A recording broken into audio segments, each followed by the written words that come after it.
NSUI દ્વારા university campus ખાતે નશાકારી પદાર્થનું સેવન કરનાર ઈસમોને રંગે હાથે ઝડપી લેવામાં આવ્યા।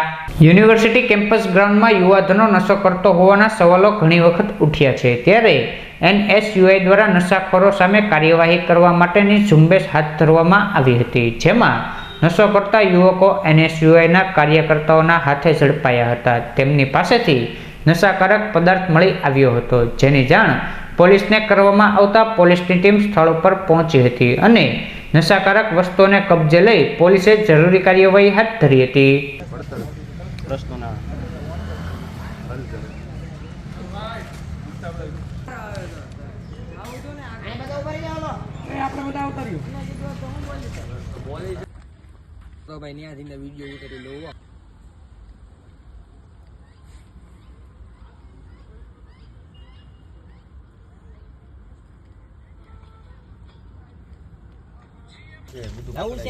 गोगो पेपर ना खाली पैकेट दारूनी बोतल गन बियर ना केन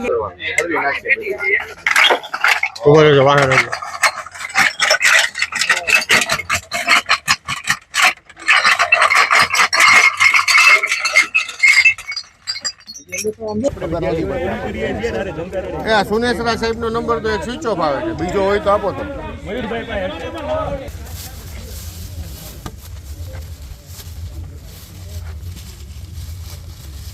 हाँ તમે જોઈ શકો છો આ ગાંજો ગાડી નંબર નાર્કોટિક્સ નો કેસ થઈ શકે એવી જ્યારે વેચાણ કે એનું સેવન થતું હોય તો પણ આજની આપણી પોલીસ છે એ નિષ્ક્રિય છે।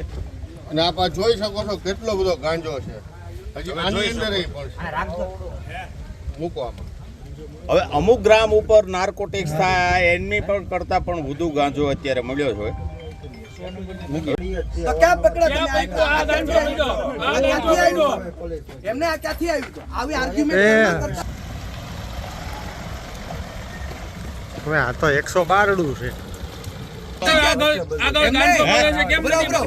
નથી પકડતા તો હાલો 5 જગ્યાએ બતાવીએ તમારા વિસ્તારમાં ક્યાં દારૂ વેચાય, ખબર નથી તમને? ક્યારે કરશો આવો એટીટ્યુડ નહીં રાખવાનો, બરાબર છે? એટીટ્યુડ રાખવો તો ડ્રગ્સ માફિયાઓ વિરુદ્ધ રાખો, આ દારૂ માફિયાઓ વિરુદ્ધ રાખો। શું નામ છે તમારું?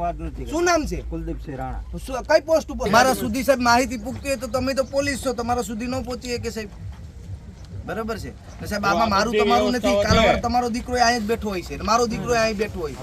આ સમાજ માટે ખૂબ ચિંતાનો વિષય છે સાહેબ। गोगो पेपर एसपी साहेब जे બેન કર્યો ઈ પેપર ના સાહેબ અહીંયા આ ગાંજો સાહેબ 150 ગ્રામ થી ઉપરનો ગાંજો છે સાહેબ, બરાબર છે? આ ગાડીમાં શંકાસ્પદ ગાડી લઈને સાહેબ વિદ્યાર્થીઓ ફરિયાદ કરે તો પોલીસ કે ન કરીએ કે? સામે ઓલું નરેન્દ્ર સોલંકી, પ્રદેશ પ્રમુખ, ગુજરાત NSUI। અભિયાન ચલાવવામાં આવી રહ્યું છે, કેવા પ્રકારની? ખાસ કરીને ગુજરાતમાં એક વિદ્યાર્થીઓ અને યુવાનોને નશાના રવાડે ચડાવવાનું ષડયંત્ર થઈ રહ્યું છે। આજે યુવાધન બરબાદ થઈ રહ્યું છે, ત્યારે એમના આ નશાના રવાડેમાંથી છોડાવવા માટે થઈ અને ગુજરાત NSUI દ્વારા એક સંકલ્પ કરવામાં આવ્યો છે કે મારું કેમ્પસ ડ્રગ્સ મુક્ત કેમ્પસ, નશા મુક્ત કેમ્પસ। જ્યારે એના માધ્યમથી આજે ભાવનગર યુનિવર્સિટીમાં અમારો આજે અવેરનેસનો પ્રોગ્રામ હતો, ત્યારે અમને વિદ્યાર્થીઓએ એક ફરિયાદ કરી હતી કે મહારાજા કૃષ્ણકુમારસિંહજી યુનિવર્સિટીના કેમ્પસમાં જ આનું ખુલ્લેઆમ સેવન થઈ રહ્યું છે। ત્યારે આજે NSUI અને યુવા કોંગ્રેસના કાર્યકર્તાઓ દ્વારા જે જગ્યાએ આનું સેવન થઈ રહ્યું હતું ત્યાં જનતા રેડ કરવામાં આવી છે। આપ મીડિયાના માધ્યમથી કહેવા માંગુ છું કે કેટલી બધી દારૂની બોટલો, ગાંજો પીવાનું જે વસ્તુઓ છે, ડ્રગ્સ પીવાની વસ્તુઓ છે, જે સિરપ છે, એ ખુલ્લેઆમ મળી રહી છે અને ઘણા વિદ્યાર્થીઓ આ સેવન પણ કરી રહ્યા હતા, એ મીડિયાને જોઈ અને ભાગી ગયા છે। ત્યારે હું આજે સરકારને સીધો સવાલ પૂછવા માંગુ છું, પોલીસ ડિપાર્ટમેન્ટને પણ સીધો સવાલ પૂછવા માંગુ છું કે શું આપણે બધા બેઠીને આપણી યુવા પેઢીને બરબાદ થતા જોઈ રહીશું? આવનારા દિવસોમાં જો આમાં હર્ષસંઘવી અથવા તો સરકાર કોઈ પગલાં નહીં લે તો આવનારા દિવસોમાં આવી જ રીતે જનતા રેડ કરી અને આ ડ્રગ્સ માફિયાઓને ખુલ્લા પાડવાનું કામ કરશું। આપણે સૌનો આ ચિંતાનો વિષય છે। આ શિક્ષાનું ધામ છે, આ શિક્ષાના ધામમાં જો ખુલ્લેઆમ નશાનું વેચાણ અને સેવન થઈ રહ્યું હોય તો આ સમગ્ર માનવ જગત માટે આપણે ચિંતાનો વિષય છે અને સમગ્ર ગુજરાતના વિદ્યાર્થીઓએ આમાં જાગવું પડશે।